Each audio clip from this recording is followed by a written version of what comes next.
এই হচ্ছে AGT Live 24/7। This is AGT Live 24/7.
প্রক্রিয়া এবং দুর্গাপুজো নিয়ে কি বলবেন?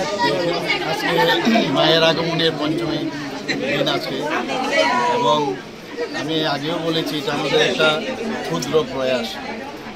আজকে আমার যে বিধানসভা আছে সেখানে তো যাচ্ছি, অন্যান্য বিধানসভায়ও আমি যাচ্ছি এবং এই ধরনের বস্ত্র দিয়ে একটা উপহার স্বরূপ একটা মানুষকে, যারা আমার মা বোনেরা আছেন, ভাইয়েরা আছেন, তাদের দেওয়ার একটা মানে মনের থেকে একটা ইচ্ছা, যদি কিছু দেওয়া যায়, সবাই যদি এই আনন্দ যে দিনগুলো আছে সবাই মিলে যদি আনন্দ করতে পারি, মানে সুখে দুঃখে থাকার যে বিষয় সেটা আমাদের পার্টির যেরকম আছে আমাদের সরকারেরও সেটা আছে এবং এর মধ্যে একটা আত্মতৃপ্তিও পাওয়া যায় এবং সেই কারণেই আজকে এখানে আসা।